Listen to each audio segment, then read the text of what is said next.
Bonjour, bonsoir, ça dépend de l'ère à laquelle vous nous suivez de partout, très chers abonnés. Bienvenue sur votre émission Grande Révélation. Place au Wapi, Toyara Kobeta Mama Solo. Toyara Ko Solo là.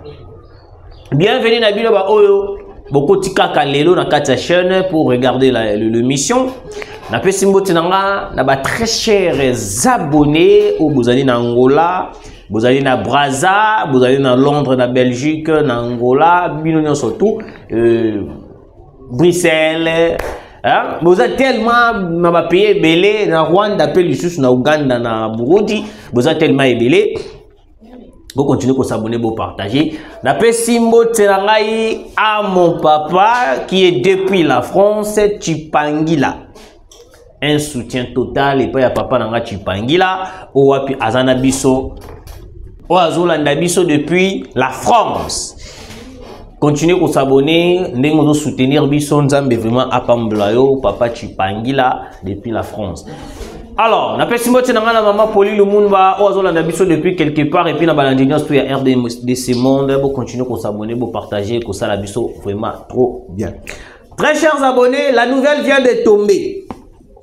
Les États-Unis viennent d'attaquer Kigali. Les États-Unis viennent d'attaquer Paul Kagame. Je vous avais dit ici, dès le premier jour, il y a proclamation et résultat aux États-Unis. Donald Trump a comme président des États-Unis. Il avait dit ici que Donald Trump ne veut pas coopérer avec un terroriste. Donald Trump ne coopère pas avec un terroriste. Donald Trump ne coopère pas avec des assassins. Malgré tout qui raciste naïe, Donald Trump, malgré qu'il raciste naïe, alingaka coopération tena bato alingaka kuboma baninga. Donald Trump. Et le romine beaucoup bossa. À part wana, nouvelle Moussous Ezali, o wapito robeta masolo ya Vital Kamerhe. Vital Kamerhe, vous allez comprendre, Vital Kamerhe a sali nini, Tony Oya a sali. Au courant de cette émission. Je commence par Donald Trump et les États, Donald Trump et Paul Kagame. Écoutez, les USA accusent le Rwanda de violer les cessez-le-feu à l'est de la RDC et ordonnent au régime terroriste du Rwanda de Paul Kagame de retirer ses troupes de la RDC. Le M23 n'existe pas, c'est le Rwanda. Les Américains et toute la communauté internationale ont compris. Ok? D'accord. Je continue.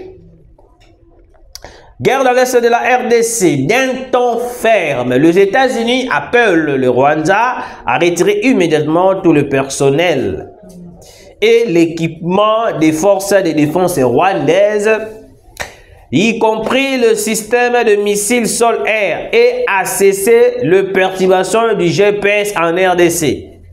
Les États-Unis sont préoccupés par les violations du cessez-le-feu dans l'est de la République démocratique du Congo, RDC, depuis le 20 octobre par les groupes armés M23 soutenus par le Rwanda et frappés des sanctions par les États-Unis et l'ONU. Très chers Congolais, excusez-moi un peu, je suis enrhumé. Congolais de père et de mère. Je vous avais dit ici que non, arrivé à Donald Trump, ils ont fait sa passage dans Hippolyte Kanambe Kazembe. Parce que, Kabiliste, Donald Trump c'est que Kabila Azozonga, c'est que Kabila Pena, Azosa la retourne a été. Malgré les mauvais comportements de Donald Trump, ils ne veulent pas travailler avec les assassins. Donald Trump. Il ne veut pas travailler avec des assassins.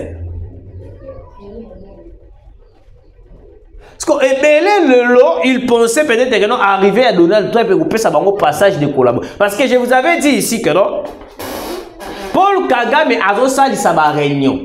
Peut-être Emily beaucoup comprendre que Paul Kagame a sali sa réunion na minute na Rwanda.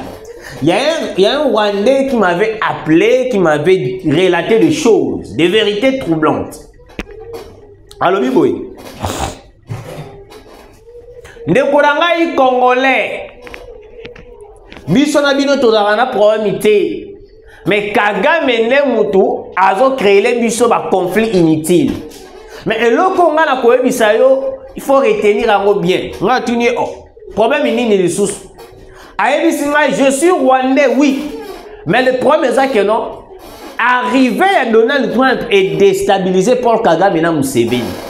On va et déstabiliser Bango Ndengeni, Bango Mutubalaka. La politique de Paul Kagame est basée et pas américain. Joe Biden. Parce que le Joe Biden a créé, c'est comme ici, et là le rôle net balongolio makolo. Comme il a défaut moko total. Okomona, okosimba, mais kotambola kokoma okokoma te. C'est ndenge moko pena Paul Kagame. Yango moninga la koloba boy. Écoutez très chers Congolais. Tu sais, vous savez, il y a des sanctions qui peuvent arriver à l'encontre dans l'Est de la République. Mais le problème, c'est quoi? Il ne faut pas oublier, ce n'est pas la première fois que les États-Unis puissent sanctionner ou soit condamner le Rwanda et Paul Kagame. Ce qui est allé sous forme de stratégie normale pour aider la République démocratique du Congo, on accepte. Mais il ne faut pas céder n'assemble au peut-être que ça la biso potobe ba couper ça ba mutema na biso mubimba. Parce que ba ko kipe ko ça la biso semblant ndeti bazana biso et puis en retour ba la moko ba mimi le Rwanda ndeti bazana biso te. Ba ko na ko soutenir Rwanda. Moi je suis d'accord avec Donald Trump. Mais je ne suis pas d'accord de donner toute notre confiance aux États-Unis d'Amérique. Parce que les États-Unis aujourd'hui peuvent dire oui, nous soutenons la RDC, mais en retour, en cachette plutôt, tu peux soutenir le problème de la RDC aujourd'hui, c'est les minéraux congolais. Beaucoup de personnes n'arrivent pas à comprendre. Dollar et mati, biloko mati, vous ne comprenez pas, très cher Congolais, dollar n'est pas ça la défaut. Mais le grand problème qui fait tout ça, qui déstabilise même le dollar, c'est la politique. Je vous avais dit ici que non, l'économie de la RDC est extravertie. Donc, on dépend de la parce que le dollar est où donc, favorisant bon na bisoté, le dollar est où alors il est tellement compliqué qu'on puisse stabiliser le dollar. Alors que non, les Américains, dans la pesanie, ton dit mamaramu ya minéré na bisoto cédé à vous. Bloquer le dollar. Même les grands économistes aujourd'hui, Yambo Canabiso, sont dirigés par la communauté internationale. Par contre, bancaire, ils allaient sécuriser ou ils allaient manipuler par la communauté internationale. Parce que si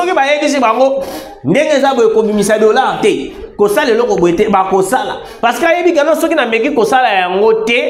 la communauté internationale va bloquer un compte. Ceux qui vont bloquer un compte, vont perdre. C'est pour ça que vous voyez que tous les économistes congolais vont une tendance à vivre dans la communauté internationale. Pour Paul Kagame, la fin est proche. La fin tragique de Paul Kagame. Moi, je vous avais dit, malgré tout, balobi o singa nazo ba appel ya ndenge na ndenge balobi te iko sala babongo te eza na ngo boye eza ba memanga na politique na ndenge na bango. Alors, je soutiens cette action de condamner le Rwanda. Je soutiens l'action de condamner Paul Kagame. Mais le plus grand problème, c'est quoi?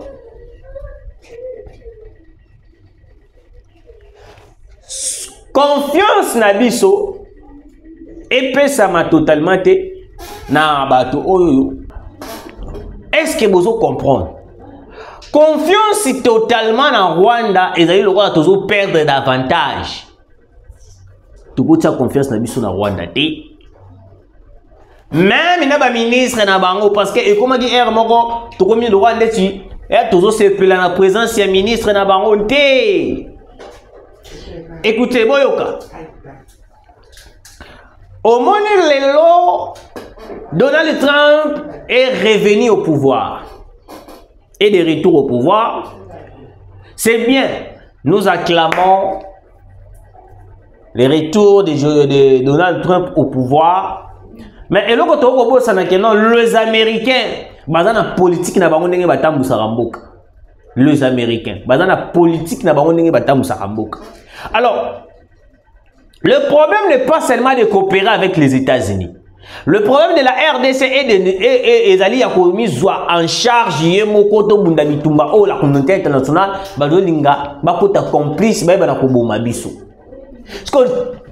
Ceux qui sont mis en charge de Bundamitumba ou Badekonanga, nous allons continuer toujours à être esclaves du Rwanda. Esclaves de la communauté internationale. Il y a un exemple chaque fois dans le Barakeno. Na Ukraine, kuna na Ukraine. Ba Ukrainien ba lala ba lamuka ba telemi ba komi kokota même na armée ba komi ko bundela. Mboka na bango. Baza na souci nini mboka na bango za la libérer. Pourquoi seulement biso a na Congo? Tant to zui décision to créer la wazalendo. To bundela école bango ba komi ko benga bango ba milice. Bah, il que là, à travers le Wazalendo, on peut récupérer plusieurs villages, plusieurs localités. Topé sa confiance à 100% dans les États-Unis parce que les États-Unis, Bobo Sanate, Azalaki Motoyali Bosso, ou Azali complice dans Marambo et Salimène, dans la guerre, il y a Est de la République. Confiance est à l'agneau sauté. Confiance est à l'agneau sauté. Monsieur le président de la République, j'ai vu que là, je suis prêt à collaborer avec Donald Trump. Il y a un thème qui opposé là. Le pays va mal, monsieur le président. Alors évitez ma collaboration inutile, moi je peux le dire. Depuis que tu as dit qu'on collaborer, toujours bundaté. Toujours bundaté sur le terrain. Biso tozana pour respecter qu'à cesser les faits. Qu'on respecte à cesser les faits. Titango nini to respecter à cesser les faits alors que ba village na biso bani ezo kende.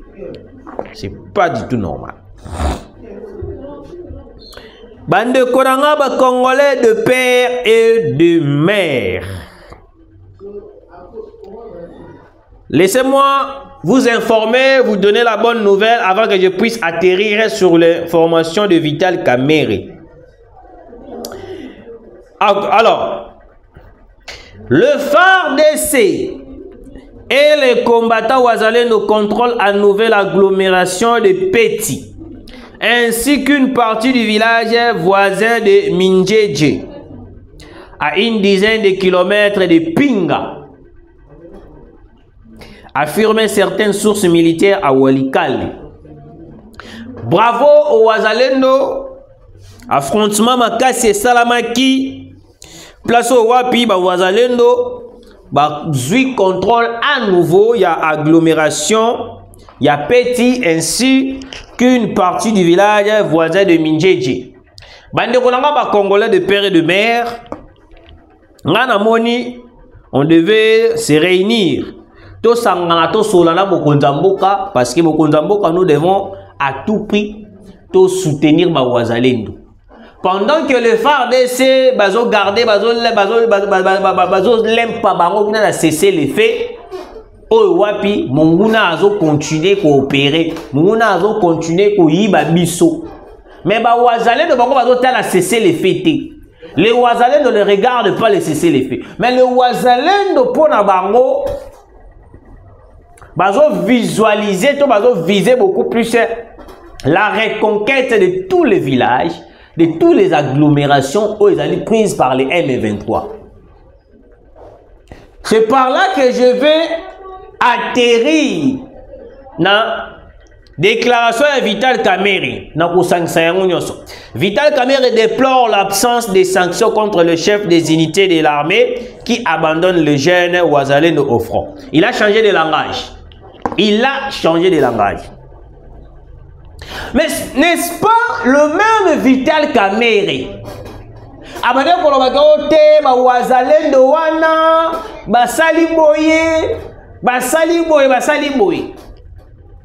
Il a compris que non, avec l'armée congolaise, Tokoko Mati.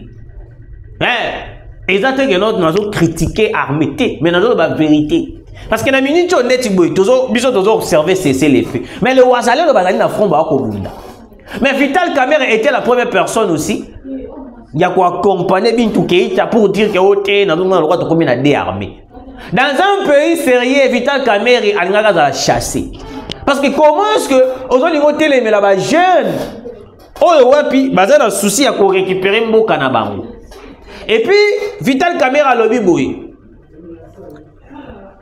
Alors, Azo déplorait absence, il y a sanction contre le chef des unités de l'armée qui abandonne le jeune Ouazalé au front. Oh, Vital Kamerhe.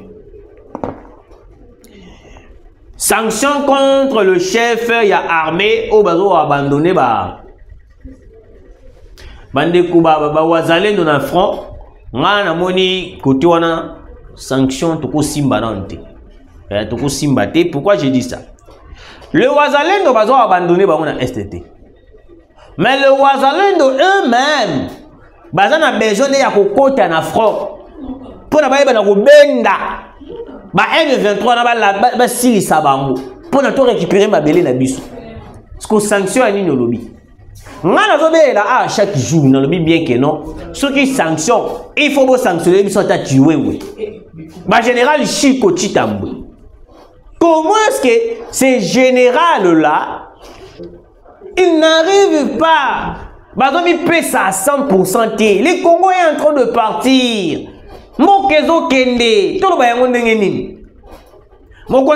Si vous n'êtes pas complice sur la guerre qui est à l'est de l'Empire démocratique du Congo, alors vous avez droit à sanctionner quelques généraux que je viens de citer. Aujourd'hui, Chiko Chitambo. Aujourd'hui, Christian Chiwewe. Moussou soit na habité na otanga dans les jours à venir. Bato wana na cité na mi balewana. Surtout général Christian Chiwewe, un pasteur qui amène la religion dans l'armée. Oyo côté ya M23, même ici balobi aller évangéliser, aller partout dans le monde pour évangéliser. Même dans la Bible le lobby a moto boy. Mais et c'est un rappel avant parce que na front kuna ma évangéliser ezati Christian Chiwewe depuis yo sala raba parade okendara kuna lobby na ba nouveau récrit obimisi misisa mais pour s'élever étant comme un général tout monde ba Mamadou Ndala nga zong sarabino ka père Mamadou Ndala a combattu un bon combat. Mamadou Ndala a sali vraiment makambo ndenge sengeli a sala Mamadou Ndala. Mais ça m'étonne, ils ont interpellé bino de l'autre côté. Mamadou Ndala a travaillé avec Kabila, malgré tout Kabila l'a trahi, Kabila tia Kabila est quoi assassiné. Après bazo ko sabiso Kabila boy Kabila Mamadou Ndala a sali non, c'était une manière de nous tromper, la vigilance. Parce qu'on était très vigilants de comprendre la mort de Mamadou Ndala. Njoka Kabila Monika Keno Mamadou Ndala akozala motomoko malamu o wapako ko bimisa Congo na place ezali. Il a assassiné Mamadou Ndala. Mais vous voyez certains Congolais qui sont là en train de kobeta maboko ote Kabila zonga tant Kabila zalaki Mboka Izaki non bien. Qui vous a dit que Mboka Izaki bien? Service des renseignements congolais logé dans Rwanda. Mboka Izaki bien. Je ne défends pas Tshisekedi, mais je défends la bonne politique que Tshisekedi est en train de faire pour tous les Congolais. Naza ni de l'UDPS, Naza Moutuya Kabila pété, Naza ni et l'autre côté, mais je viens défendre les bonnes actions du président Félix Antoine Tshisekedi Tshilombo. Quand ça ne va pas, je vais dire que le président de la République ici ça ne va pas. Ndeti na armée Mokonza Mboka, uzo sala effort té. C'est la bango loi. Parce que coopération aux Lukana États-Unis et Européens ça biso solution té. Avant on la epotinali so moninga yo moko na mitala. Biso moko na tozo ko bunda te, tozo bunda te. Mais ndenge nini mutalibanda ko ya bundela biso. Ako bunda nani? Biso moko tozana minute to somi ba avion to publier awa to lobeli yango to salini nyosu to ko sala état patriote congolais. Mais ils ont ça la té. Sikoyo États-Unis akoya kosani. États-Unis akoya kosani. Tous en ont sérieux. États-Unis akoya kosani. Biso moko tola minduki tozo bundate. Tozo bundate ba minduki evandi et comme okoma ya poussière. Siko États-Unis to collaborer na bango pour ba ya kosani. À part koyiba minerai na biso. C'est compliqué. C'est compliqué. Ce qui te dit, moi, était monsieur le président de la République. On va proposer, soit, toi attaquer directement Rwanda. Toi attaquer directement Rwanda. Parce que, ils ont une solution mort autoza na minicho. Attaquer directement le Rwanda. Parce que nous qui autoza na yango. Eza mindu qui oyo photo bunde eza yokota na misete. Monsieur le président de la République, moi je me pose la question si vous êtes conscient de vos décisions. Parce que là, la population congolaise va remis ko bailler. Je l'ai dit, la population congolaise va benganga de partout, va remis ko bailler. Ils ont besoin de voir clair sur votre politique. On n'a pas besoin de faire de coopération.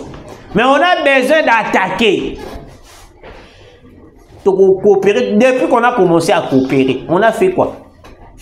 On a commencé à coopérer. On a fait quoi? Merci de nous avoir suivis, très chers abonnés. Commentez, likez, ça la biso vraiment trop bien. Zambia koza ngate ko pambola bino, tokutani mbala sima.